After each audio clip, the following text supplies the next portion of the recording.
They said that we're mid now. Let's find out.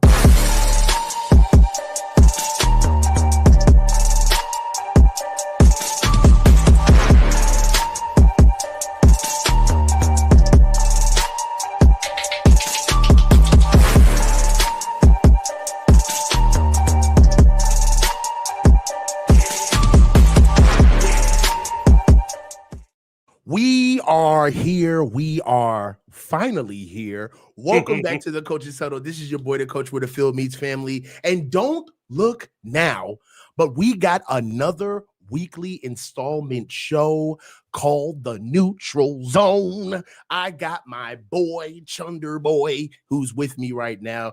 We are going to go through the recent topics of what's been going on with the 49ers, how that reflects on the rest of the league, and where we are going, pushing down to the season. So, Damon, how are you? First time on the channel as an official guest. Talk to me. How you doing? I'm great, man. Week 1 is in the books. We have actual football to talk about instead of a bunch of hypothetical stuff to argue about all summer. I can't wait. It's going to be such a fun year. Oh, dog, it's gonna be a blast. I mean, I'm gonna tell you, one of the biggest things that pointed out to me this year, before we get into all the topics in the hoopla, that game was so fun. Was just as a fan, let's just get away from the names on the jerseys and the context and everything we know about the team.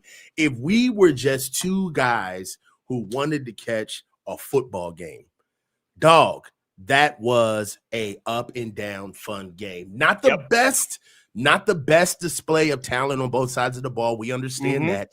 We've watched different games, a la Bills versus the Ravens that just passed. That was a crazy game. That was wild. But at the same time, it was good just to see the boys battle and get to a resolution that ended up in a win. So let's get to a couple of topics, man. We got about 5 to 6 topics today with a couple of surprises in there. I know Damon's got some stuff for me, but we got to handle housekeeping first. Roster updates. The San Francisco 49ers have a couple of injuries that have been displayed on the team after their week 1 win versus the Seattle Seahawks. And we have some acquisitions that have been on the roster. Let's start with the injuries first. Number 1, George Kittle. George Kittle has been put on injury reserve. He's going to be out at least until week 6 with a hamstring injury. I'm just going to go down the line. You just go ahead and spitfire back at me. We've got Brock Purdy with a potential turf toe situation that doesn't seem to be immediate, but the biggest thing right now is his non-throwing shoulder seems to be sprained. We also have Trent Williams going in and out of the game with an apparent leg injury. He returned and seems good to go. We also have God, who else got hurt? We also have Juwan Jennings with the shoulder. That came back clear today, so he's day-to-day now. But that's still just another one. And like with Brock Purdy's injury, those linger. So even if he plays, it's going to be a while before he actually plays a game at 100%. Definitely. And as we know, the season is the season, bro. Like once you get going, you got to play. So I understand that, we want to have the best version of the guys rolled out, but hey, ball is being played right now. Let's get into a couple of acquisitions and signings. Can I just say real quick, no excuses for Kyle Shanahan. You built the roster. If it gets injured again, you also hired the strength and conditioning staff. I don't want to hear a bunch of hoopla about excuses for Kyle Shanahan and another injury-plagued season. Fix it.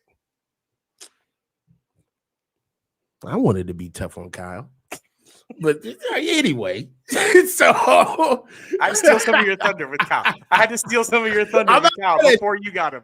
I'm not mad at you. So look, also we get into Colton McKivens just signed a 2-year extension to be with the Niners for about $15 million for both sides. 15 million per. I definitely want to hear your thoughts on that.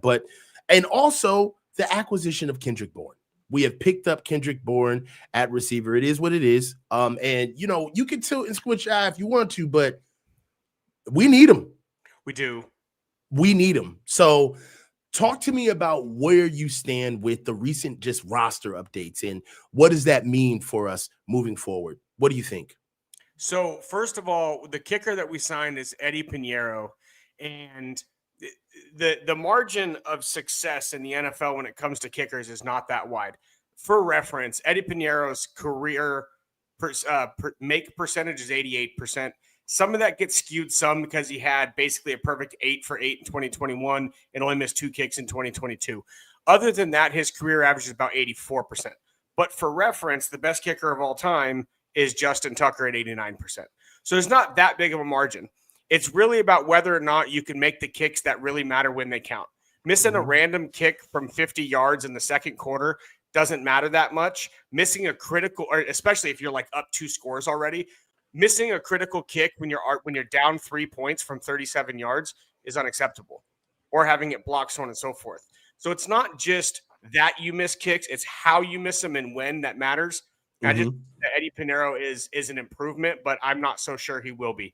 Everybody seems to have forgotten that he is the double doink guy.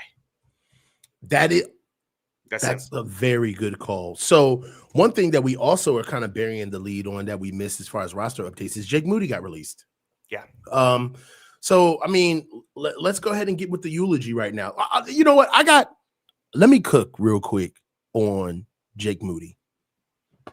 Cook it up, chef. I feel like I tweeted he'll find another home when I really realized that he got released. And this is what really, really makes me feel bad for him is one, he got drafted in the 3rd round. Who drafts a kicker that high, bro?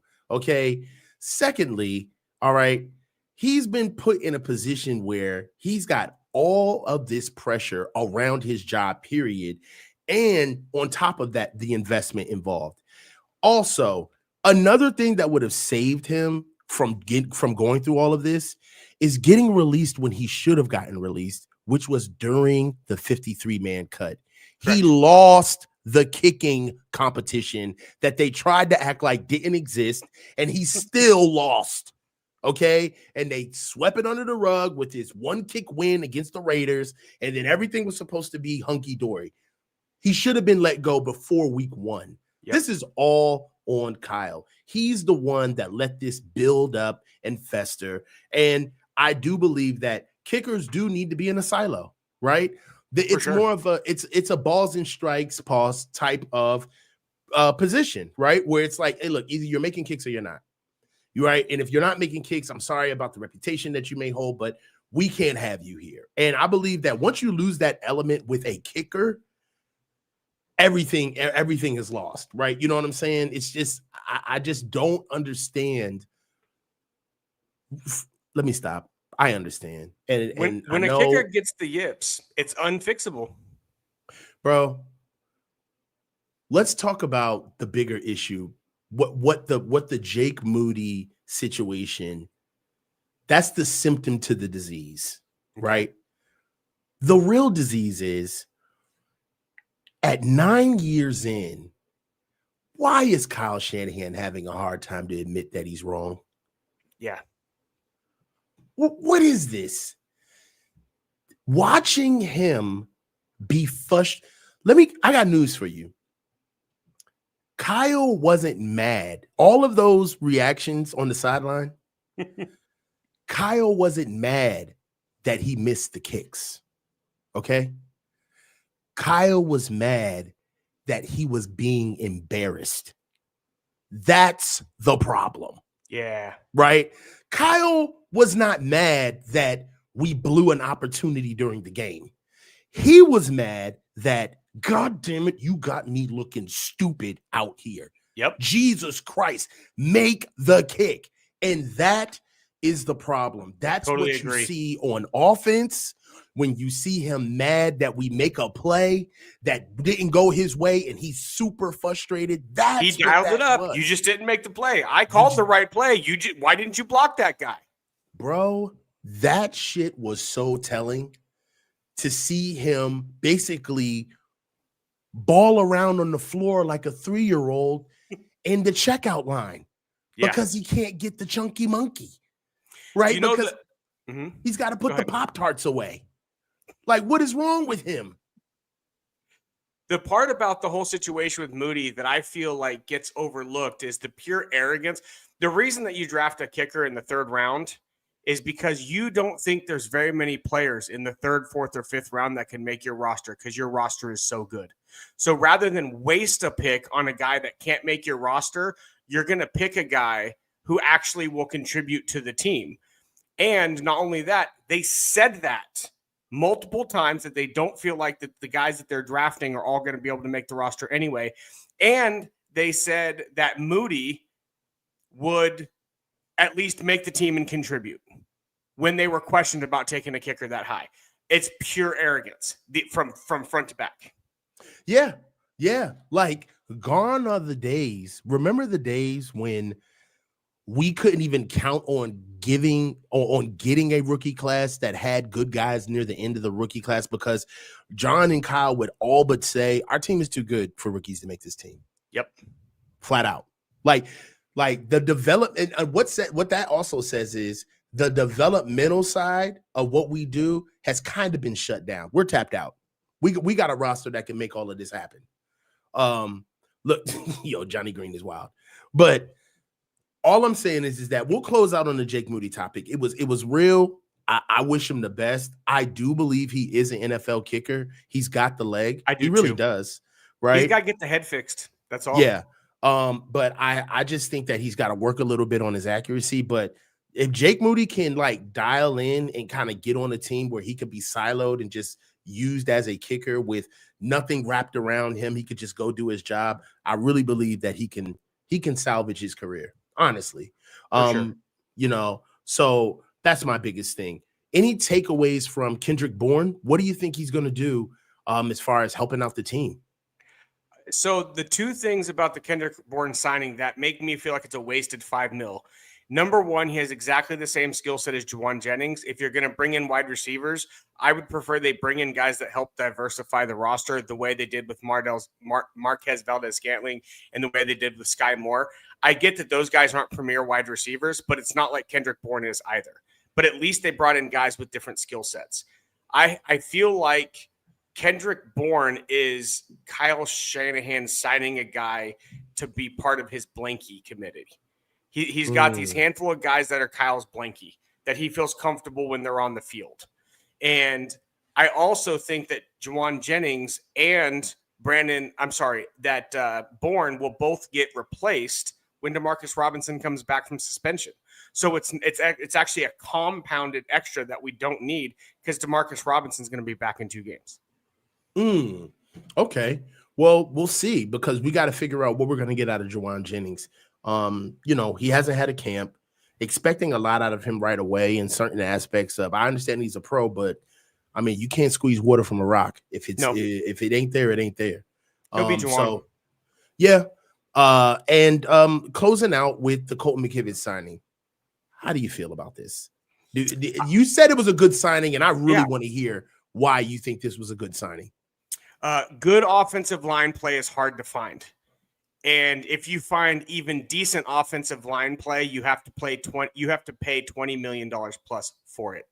A la McKivitz. I'm sorry, a la McGlinchey, a la Laken Tomlinson, a la Aaron Banks. How many times have we seen a lineman walk out the door making $20 million plus that we would never have paid them? You cannot get a quality offensive lineman on the open market for under $20 million. You have to draft a guy or you have to pay one of your own guys if you want to get somebody on even a reasonable rate.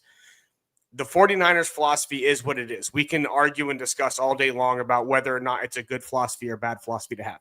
However, it's not an argument. No, let's not go down that rabbit hole. I'm with you on that one. We've talked about that for hours. I'm totally on board with you on that one. I don't like the way that they go about it, but it is the way they go about it. And if that's the case, I think that because this is exactly what I feel. I think that they're signing a quality right tackle at below market value. That's why I think it's a good signing. The problem that I have with it the most is that they're not going to try to upgrade the right tackle position now. That's the problem that I have with it. They're going to be like, we're good there. We got our guy. Yeah. I want to see what they're gonna do at offensive line. We're gonna get there. There's a lot to talk about. They're not gonna do anything like they always do. All right, bro. Let's.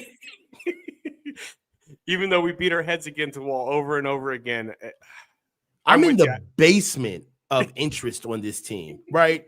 I could see, you know what I mean? Like, yeah. Let me just give you guys kind of like the personal hell that I have to deal with as a fan of this team and this regime. Maybe I can lend context to a little bit of my ire toward this regime, right? It's not the fact that we win and lose and we overpay guys, but it's the fact that offensive line is literally like kind of like how I see football. I see football through the trenches of the offensive line. And they just don't care, bro. Like, I can see if you love the running back and it's just like, man, they don't use Christian right. You know, they really got to get things together. It's like, yeah, man, I get that. But at least you get Christian. You know what I mean? Like, if you're a defensive guy, it's like, man, they need to really get more guys. But at least you get Fred. You get to look at Nick Boat. What do I get as an offensive line enthusiast? What do I get? Jake Brindle? Trent, bro. You got Trent. And it was cool for like 2 years, bro. Till he turned 37. Then it all went downhill.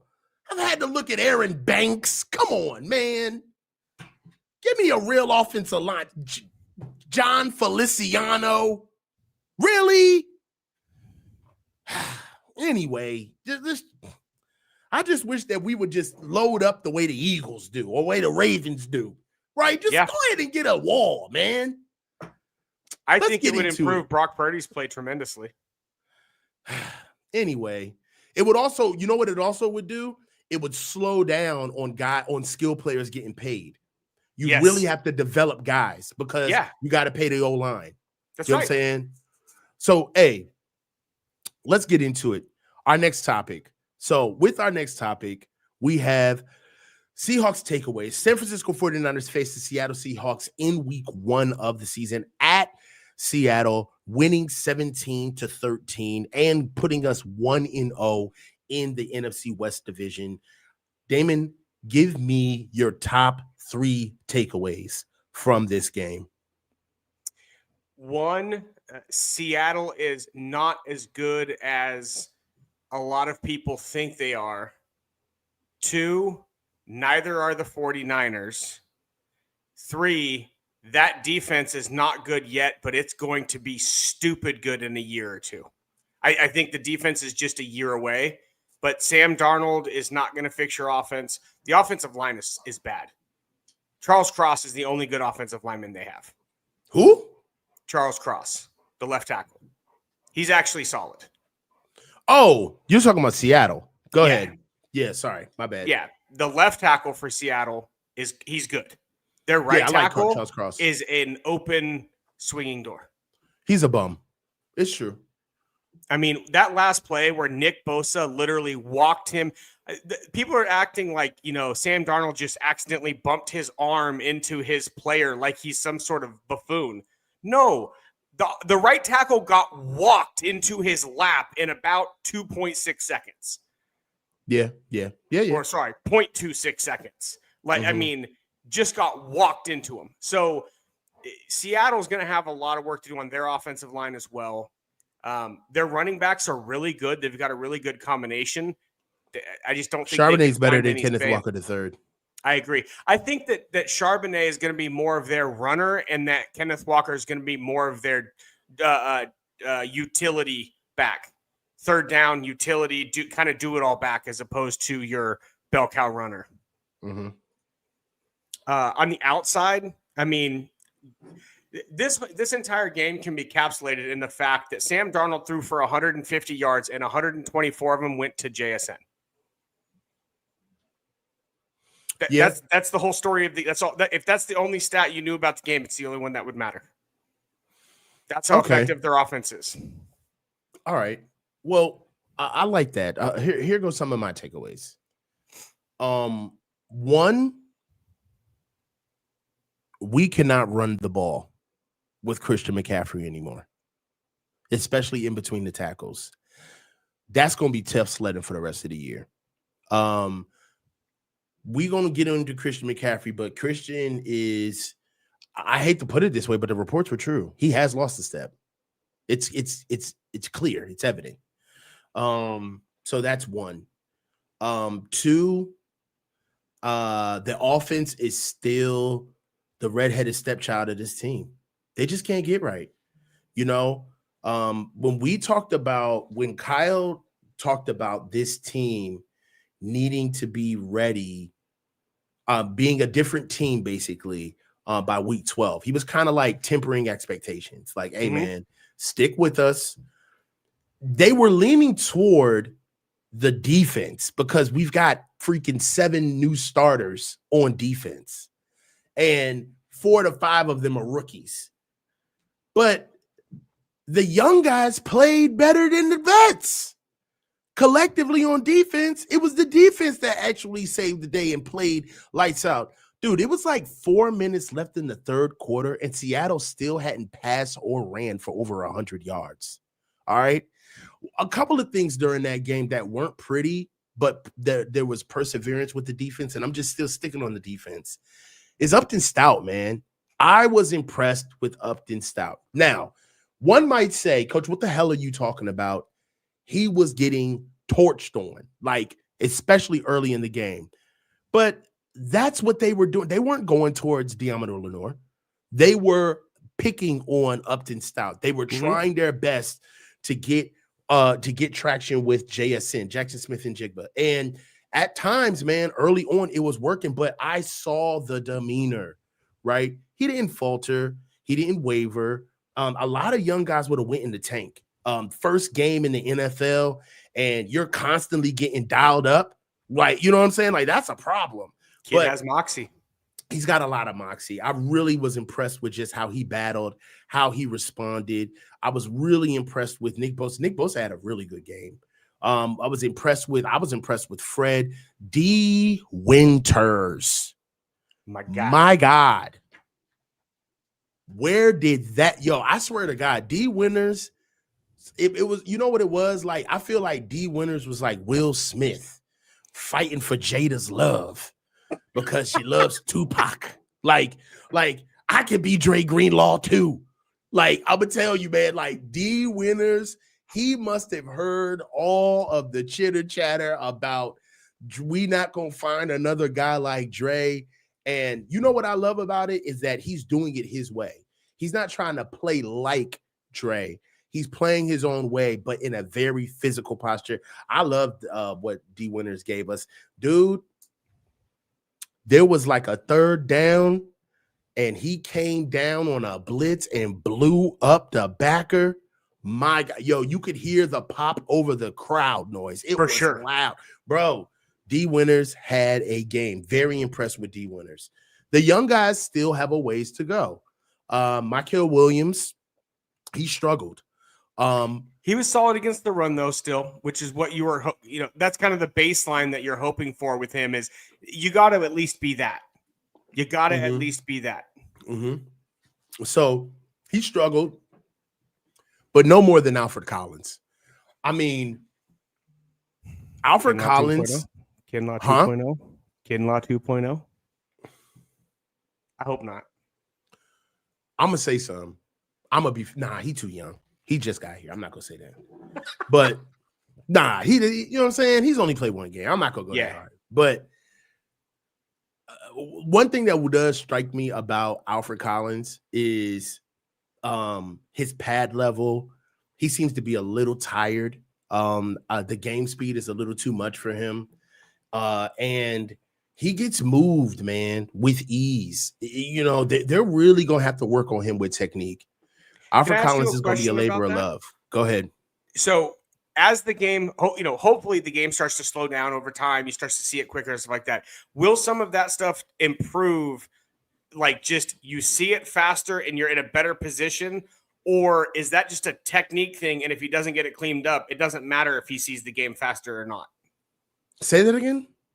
So is the stuff that you're talking about with him kind of getting moved a little too easy and stuff like that? Can you say that is just he doesn't see the game on time, and so people are getting at him and getting under him before he's in position because he's seeing it slow? Or is this strictly a technique thing, and it doesn't matter if he ever catches up mentally, he just has bad technique? No, that's technique, man. Okay. That's technique. I've seen offensive linemen that weren't the strongest guys but played with good technique, and they played. They started. That's kind of like the philosophy that the Niners try to lean on a little bit, that, oh, we don't need big guys because we have technique. That to a certain extent, that's very true. There are, like, I'll put it like this. Certain offensive linemen and certain linemen, period, on either side of the ball, they can get away with things based off of physical attributes where you don't necessarily have to play with your hands when you can just ragdoll motherfuckers. You know what I'm saying? Like, when you got a 500-pound bench, you don't necessarily got to worry about pad height. You know, you could really just press a dude off you. You know what I mean? Like, all of the techniques that we use are for us to have leverage to be able to move a man. But when you have like freakish strength or size, you know, that's something that could be used to your advantage or disadvantage. The thing about Alfred Collins is that I don't necessarily think that he's strong. You know what I'm saying? Especially for as tall as he is. He needs to play at a certain height so he can generate his power, right? He's not necessarily like a guy where he's a naturally just big man like Buck. Buck was a naturally just big man. You know what I mean? Yep. Where he had girth pulse all over his frame, right? There was nothing like fat about him. You know what I mean? So Alfred Collins, like I said, when he first got here, I knew that it was going to be a little bit of a struggle when he first got here because he played the most football in his life his senior year. And he did a very good job at Texas, but he was in spot duty, didn't really make the field before he got there. And we're asking him to turn around and be a force contributor at an NFL level where that's not just more football, that's elevated football. You know what I mean? So I don't know when we're going to see it completely turn on from him. But to answer your question, that is not a keep playing until you finally get it situation. This is you gonna keep getting the same test until you pass it situation. Okay, gotcha. You know what I'm saying? Like, you're gonna keep getting the same test. Like, the trenches don't care that you've been here for 4 years and you really, really, really want to get the quarterback. So what? You don't play with good pad height. You're not strong enough to play that high. You're gonna get moved out the club every time.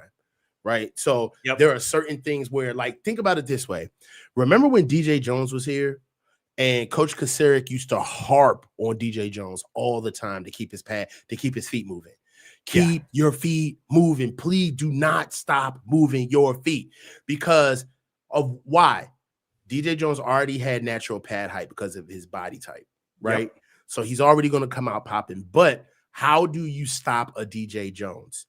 You stifle him. You engulf him. You're bigger than him, right? Even if he has bigger pad height, I'm bigger than you. I have more leverage than you. So if you stop moving your feet and I just stonewall you, or I hunker down on you, or I sit on you, or I pop my hips on you, then you're not going anywhere. It'll be like fighting with a mean toddler. You're just going to be angry, but you ain't going nowhere. Yeah. What Coach Kasarik was trying to get DJ Jones to understand is that you want to be able to elongate that initial burst that is so elite. You have an elite burst, you got an elite get off. But if you would simply just keep moving your feet, you take all of that inertia and now you could do something with it. But if you stop, it's a problem. So, and I remember when DJ Jones was here, there were times when he didn't do it. And there were times where he did it, and then he got to the point where he started doing it continuously, and then he got paid and got out of here, right? Yeah. The same thing is going to be for Alfred Collins in the same way it was for Javon Kinlaw. Pad height, pad level. You know what I'm saying? Like, if you keep standing up, you're going to keep getting moved. Like, it's as beautiful as Javon Kinlaw looked in his pads. It was horrible seeing him flailing all over the field on rundowns because he could not keep leverage. So that's going to be the fight with Alfred Collins moving forward. Also, somebody else who I'm noticing is not getting a lot of love. Marquise Siegel had a very solid game. You know what I'm saying? Like, he had a very solid game. I totally agree. Yeah. So just the defense in general, they didn't look elite, right? They didn't look like world beaters, but you know what they looked? They looked well coached. They looked very well coached. The thing to me that makes me really excited for this defense is I agree with you. They did not look elite or look like world beaters by any means, but they held Seattle at 230 total yards and 13 points. So you know, I actually it's really encouraging that a defense that to the eye doesn't look like an elite defense put up elite numbers. So that to me bodes well as the youngsters get better and better. There's a chance we might have an elite defense by the end of the season. All right, but be forewarned, you just said that the Seahawks are not as good as everybody thinks they are. They're not. So that definitely could be just we played an offense that doesn't really have a lot of talent. So are you ready to ask me the question that I think you had a question for me with the Seahawks takeaways? I'm really curious how you're going to answer this question. Because you can look at Sunday's game through two different lenses.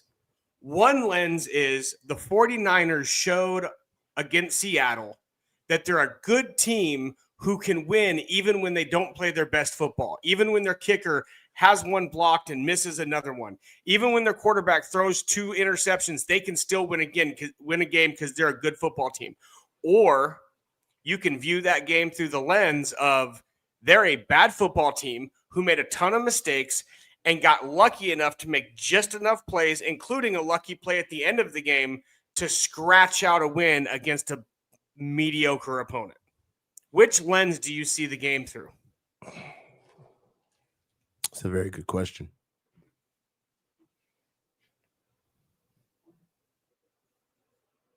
For now, I say the former instead of the latter. I'm with you. And I know you that are way too, but I would say it that way as well for now. And the reason why I want to say that this is a scrappy team that pulled out a quality win is because if I say that this is a bad team that just got lucky and they just beat another bad team, then it negates the fact that it was on the road. It negates the fact that it was a division rival. It negates the fact that we're 1-0 in the division. I mean, it all plays. And that's one thing about when I'm going in on the Niners about like what I see and when I'm praising them or doing, I still keep things in context. And the context of this is that this was week 1 on the road and we came out with a win. A dub is a dub. Don't get catty. You know what I mean? Like, we'll deal with the rest later. And also, I feel like that every game, I feel like this game is a microcosm of what the season is going to be. We are going to have to be okay with winning without style points. Yeah. Finally, we are going. I believe that one of the biggest problems of this regime is that we have gotten on the precipice of success and failed because of how we wanted the trophy to look on our success. And in the middle of us hemming and hawing and bickering about it, our opponents went ahead and won the game. I think that we get caught way too much into appearances and how we win because we think that winning is a foregone conclusion. And I believe that this season, they are finally in a position where all that really matter are W's. That's it. Like, it doesn't matter how it looks. It doesn't matter if Salah did it. It doesn't matter if Kyle did it. It doesn't matter if Christian gets ran into the ground and he does it. It doesn't matter if Brock does it on a would-be pick that was a touchdown it doesn't matter. Scrappy is as Scrappy does. I'm gonna tell you this one. I'm gonna tell you one thing right now. Another reason why I'm going with the former instead of the latter is that if they keep having games like this, they're gonna be one of the last teams that people want to face if we make the playoffs. Yep. I'm telling right now, you got to be able to take everything to the bank. You got to be able to cash everything. And cashing the fact that we have more time on task. These rookies have played yet. Their first game, they were bred into the fire. Their first game. Yes. Right. I love that this happened. As far as the coaching side, I hate you for this because you really brought out the coaching side of me really loves that they went through this experience. Yeah. And on top of it, you know what I love from a coaching experience is that we won and I still get to talk shit because it was ugly. Right. So hard. Yeah. So now I still get to come at them like they lost. Yep. You know what I'm saying? Like this is the coach right now. This should be a coach's dream scenario. Yep. Right. I got a young down the middle for a coach. I got a young team. I got an aging team, but I got with young guys, right? That need to learn what the culture is about. They're making mistakes left and right, but we still got enough to pull out a dub. And I still got enough of proof of concept behind my back on just the tape that we saw for me to keep pressing. I'll tell you right now, this year is going to be so hard to coach for Kyle because he's basically going to have training camp every week, right? But this is also Salah's problem, not Kyle's problem. Kyle has all the veterans. Hey, man. He's got to get for them. He's got to have. Kyle would never do that to his offense. What he did to Robert Saleh this year, he would never do that to his offense. Which is loaded up with a bunch of guys who have to figure it out along the way. Nah, Kyle's not that guy. He's not that guy. He'll get a guy he knows before he'll get a guy he doesn't even That's know. right. He'll get a guy who's less talented, but who knows what he's supposed to do before he gets the talented guy. Our defense is loaded with talented guys who need to be coached up. Mm-hmm. Look, let's close out with the offense on Seahawks takeaways. Okay. Where do you see the offense? Where's their role? Where's their role? No, the Niners. The Niners offense is unfortunately the same as the Seahawks. Don't lose games. We're still going to be the team that continues to ride their defense, and the offense can't lose us games. Now, there's going to be a time or two where the offense is going to have to win us a game. There's going to be a couple of times this season when they're going to have to score 35 and outscore someone because the defense didn't bring their fastball. Will they be able to do that is what we're going to have to figure out this year. And that's probably what's going to determine whether or not we're actually a team that can be competitive in the playoffs or not. But at the end of the day, the offense's primary prerogative this season is going to be don't lose any games. All right. So let's do a little bit of a thought exercise right now since I have the schedule up right now. Oh boy. I would like for you to tell me which games the offense is going to potentially have to come out and win. Okay. All right. So let me go ahead and just share screen.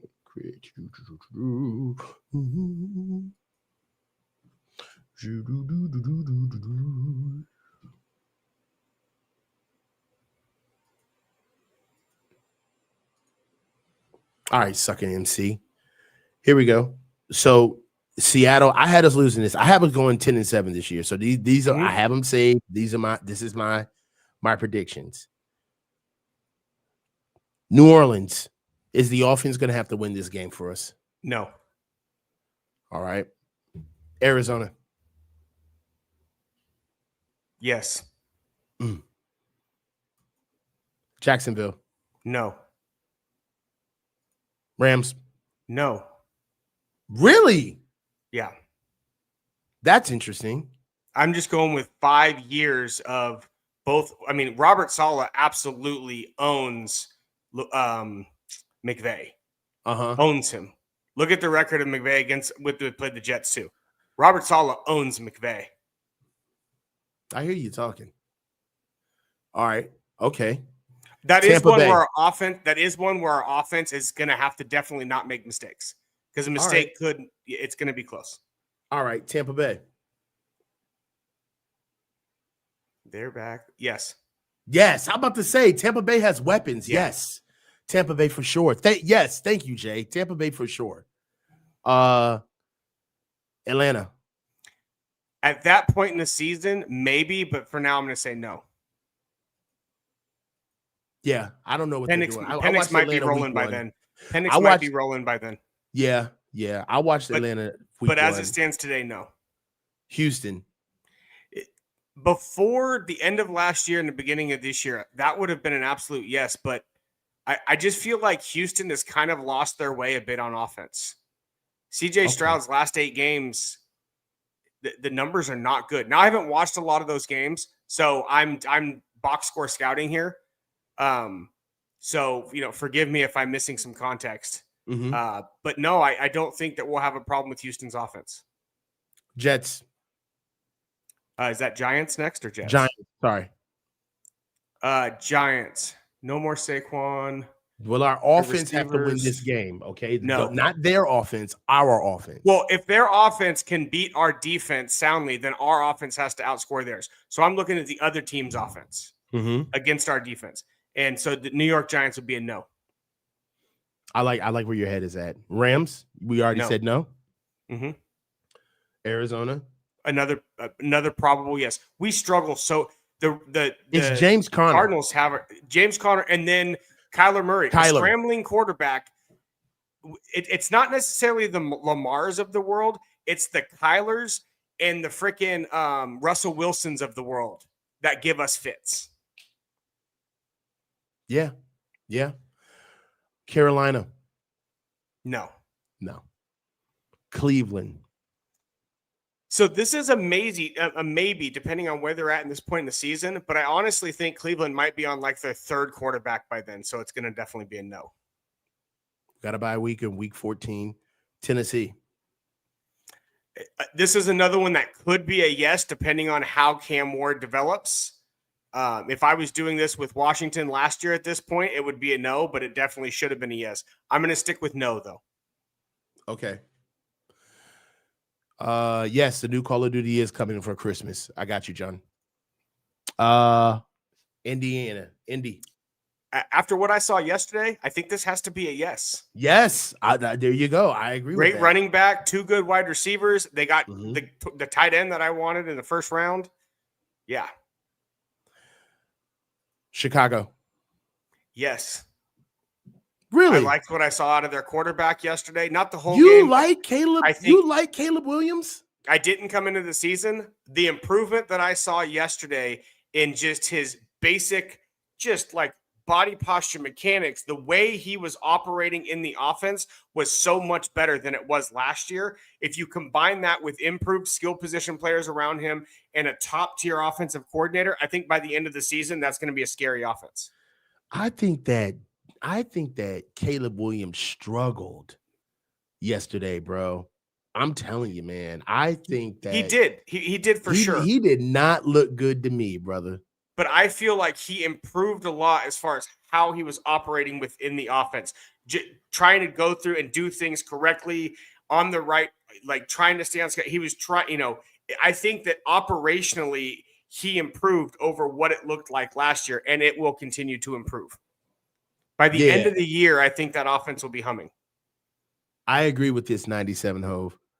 Chicago fell apart after the script. Like after they started having to play like when they started situational football, he turned into a young quarterback. It got ugly quick. Yeah, I think that's going to improve. I'm not as scared. I'm not as concerned about Chicago as much as I was before the season, to be honest with you. Yeah, and then John, that is a very good point.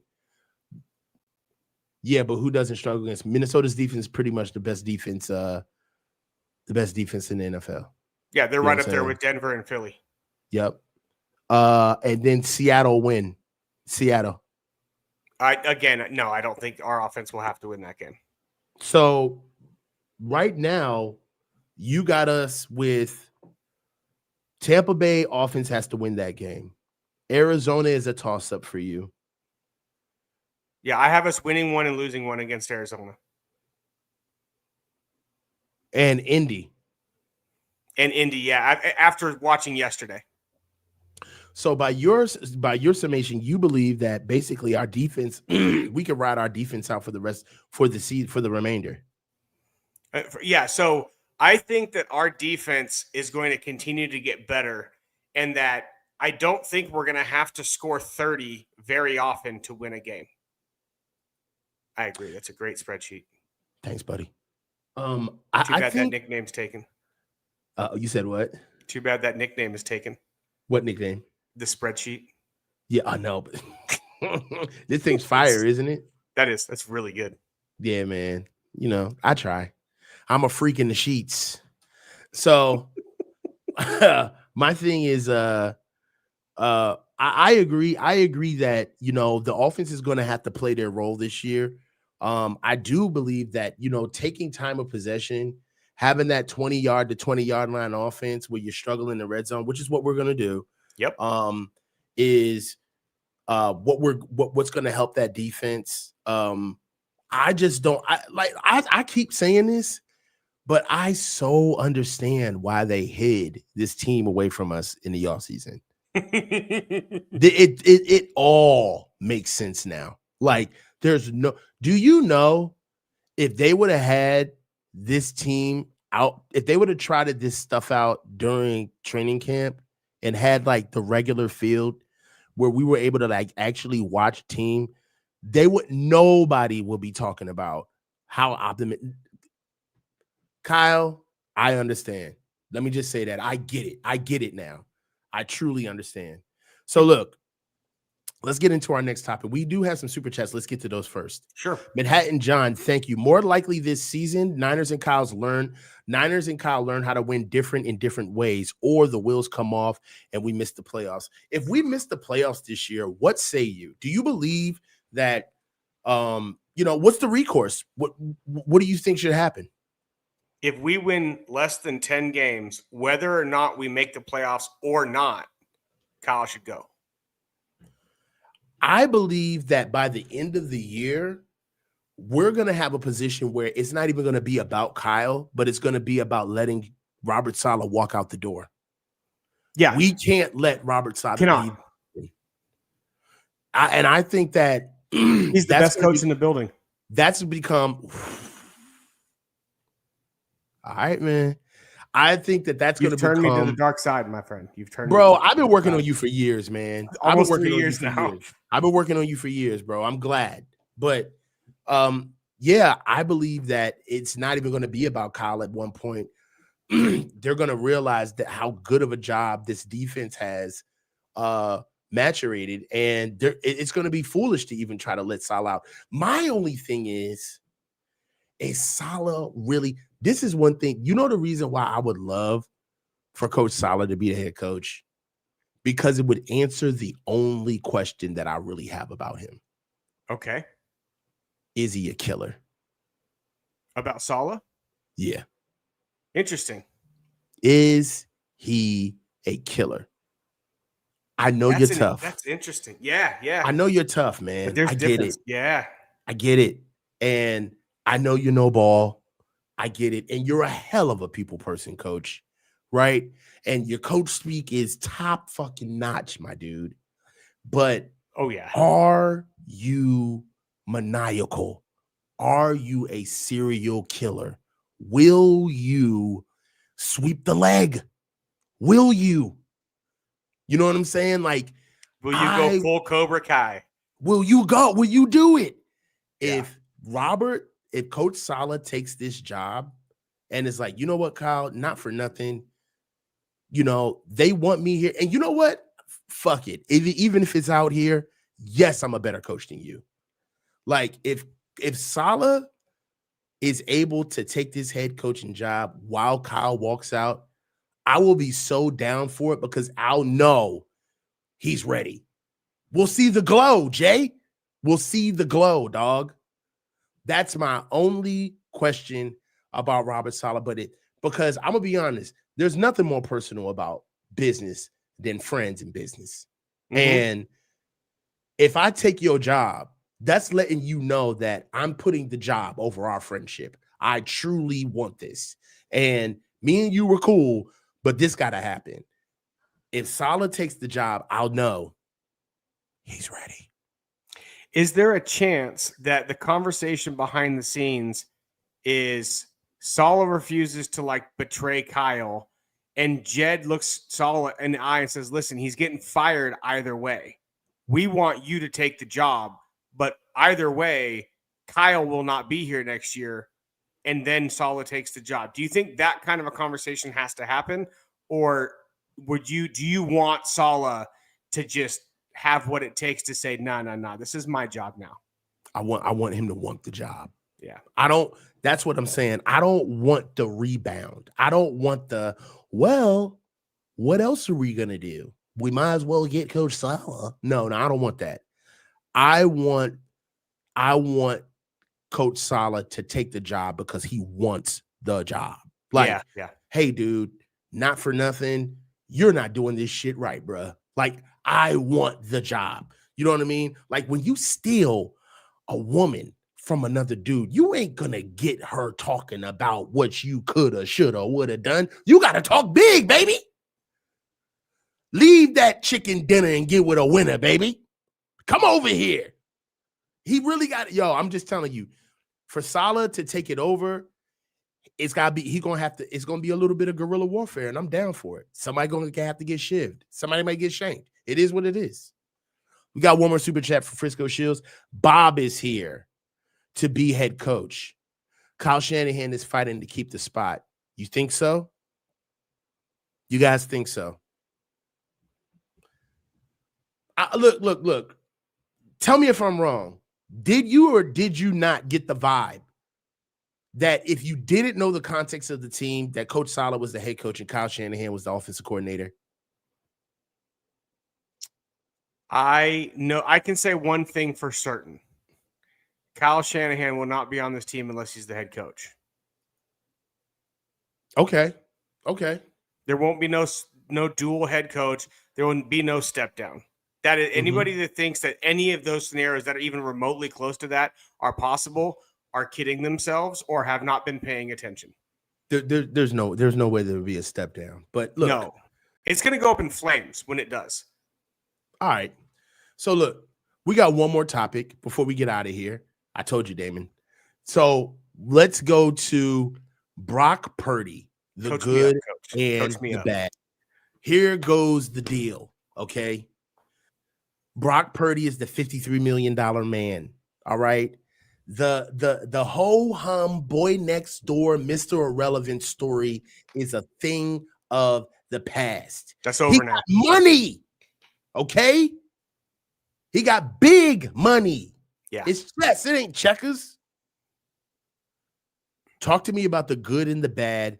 And I want you to talk about Brock Purdy as a starting quarterback. I do not want to hear anything about Brock doing good for what he had because there was no what. Get that rookie bullshit out of here. He's the man now. Go. I'm giving you my premise. Go. So to explain the good of this game, I have to first talk about what I thought was the bad from last season, because there was a lot of conversation about the interceptions and poor game management, critical situations, stuff like that. That was not the issue that I had with Brock's play last year.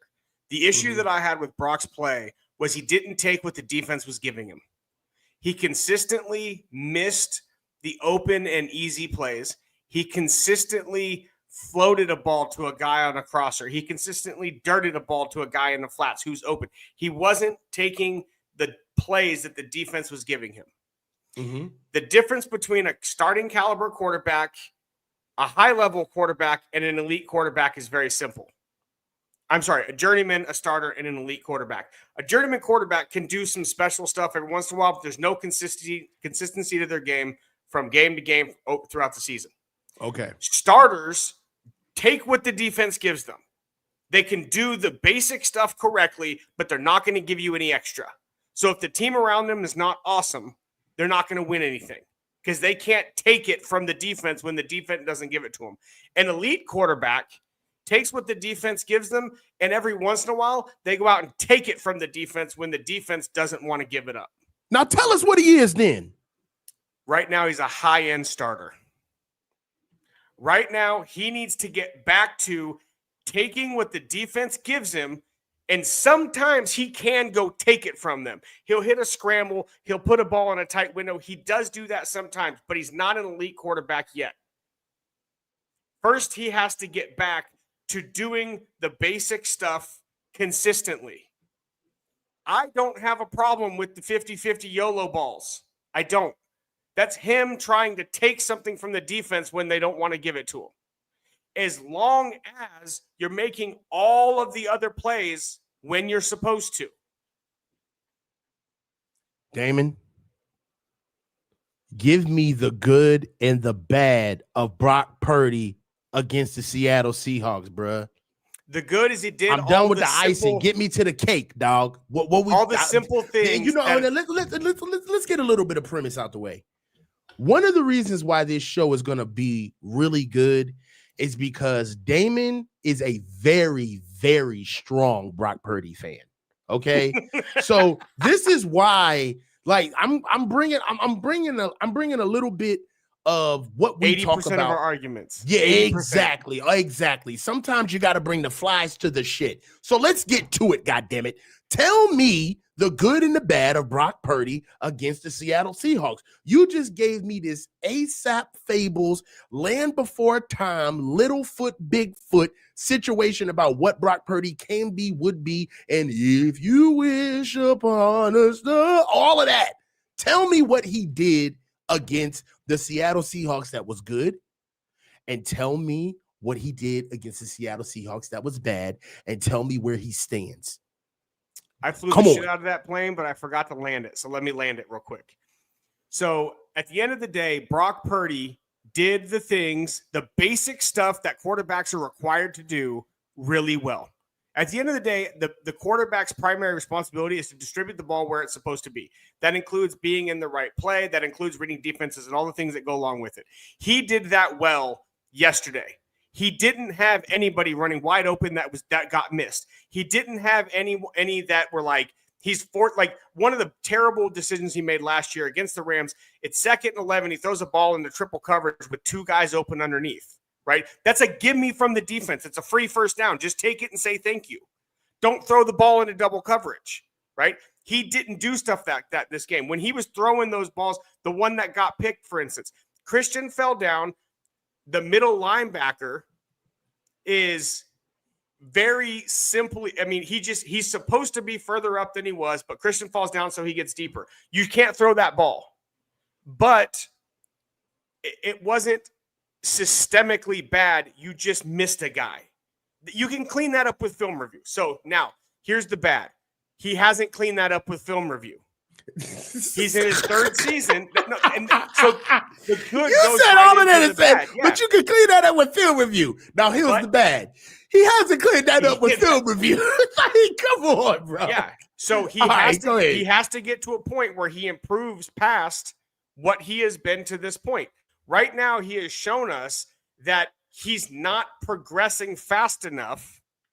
He doesn't have Alex Smith's timetable. He doesn't get 7 years. Okay. He's not progressing fast enough in the areas that are critical. His situational football awareness is still not where it needs to be.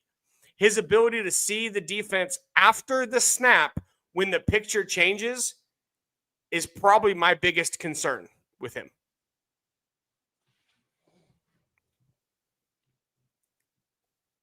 I think Brock is a good guy. I think Brock is a very good teammate. And a good quarterback. And I believe that Brock is a serviceable, good quarterback. He's a good quarterback. Yeah. He is. Brock knows what he's doing. He can process. Mm-hmm. He has enough athleticism in to not only evade and make plays off schedule, but to protect himself. I don't have a problem with that with Brock. My issue is that all of Brock's problems stem from when he's trying to help the team. Yeah. Seriously. A lot of Brock's problems stem where he feels like where there's a lull and he feels like somebody needs to make a play or make a difference, and he breaks out of the process and says, I can do it, but you can't. And that's the 2 picks. That's the last touchdown that should have been a pick. Reek Woolen is killing himself right now because of this, or smacking himself. I'm sorry, I shouldn't have said that, but you know what I mean. Reek Woolen beating his head against the wall. He's going full. He's beating his head against, exactly. He's very upset about this. Yes. And I think that film is going to play itself out on Brock Purdy if he gets off schedule. I think the biggest thing for Brock is to just take what the defense gives him, but it's hard to go down with a ship with your arms tied behind your back. All right. Like, you know, there's just certain things that I feel like Brock feels as though that because he's processed and he knows the speed of the game, that he can do a little bit more now. But I don't know. I do believe that there's a ceiling to his game. Stop doing it. There's a ceiling to his game, bro. Yeah, it is. And that there's nothing wrong with that. Saying that Brock has a ceiling to his game is basically saying that Brock is just like maybe 25 other quarterbacks in the NFL. Right? There's very few guys that could really elevate on call. You know what I'm saying? Yep. Most of these guys have to take what the defense is giving them. That's it. All right. All of the video game shit is only for about 5 guys. Everybody else has got to play football, then do what they're told. And Brock is one of those guys. I just hope that he doesn't get scapegoated, because I still feel like there are elements where Kyle does not help him. And he's going to have to figure out more creative ways how to get the run game going, because it can't be all on Brock. Also, one last bonus caveat that we should bring up is that CMC 32 touches from scrimmage, that's not sustainable. No. That's not going to happen. So they got to figure out some other ways how to get that run game going. I'm really hoping that Jordan James gets added into the mix. They got to figure out exactly what they're going to do. Anything else that you have on Brock Purdy, the good and the bad? No, I see a couple of comments about that jump pass, and I am totally with it. We can't have shit like that. Pardon me? What the fuck was that? We can't. What are we doing? This is a coach's huddle, baby. You can say what you want to say. Express yourself. Yeah, that bothered me so bad. That's reminiscent of last year. That's reminiscent of him doing dumb shit. Because here's the thing. It wasn't even a good throw. At least if you're going to do some wild shit like that, at least hit the guy. Yeah, the shit was wild, bro. Wild. Hey, we got one more super chat. We got a couple of super chats. Let's get these out of the way real quickly.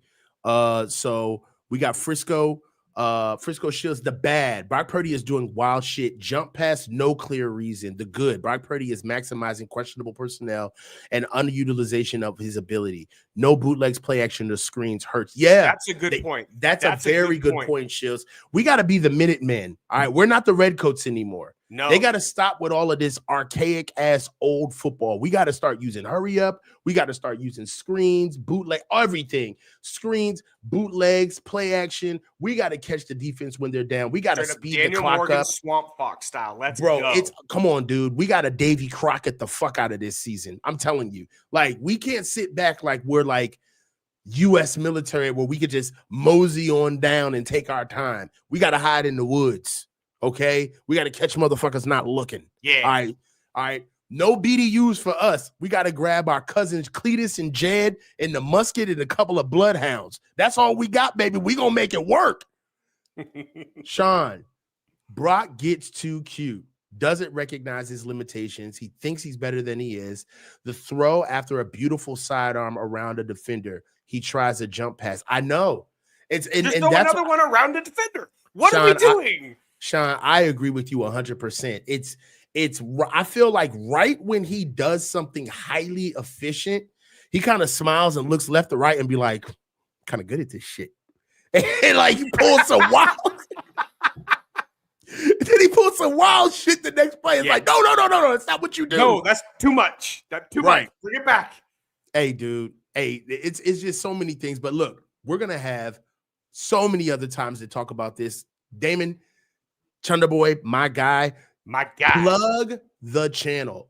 Damon's got a channel. Plug the channel, dude. My new podcast is called The Niner Narrative. The tagline for it is where we bring context to the conversation.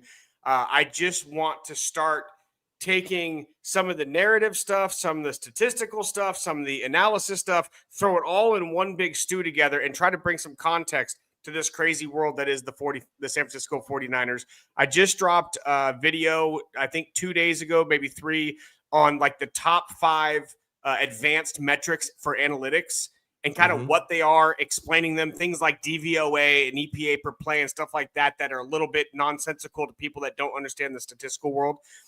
So that's I think that's a pretty good show. I've got more coming. I've got one dropping tonight, another one dropping in 2 days. So I'm trying to get this thing going, y'all. Any help is appreciated. It's the Niner Narrative on YouTube or at Niner Narrative on X. Hey man, he's the hardest working man in show business. We're gonna rock out with him until the wheels fall off. Hey, this is the coach.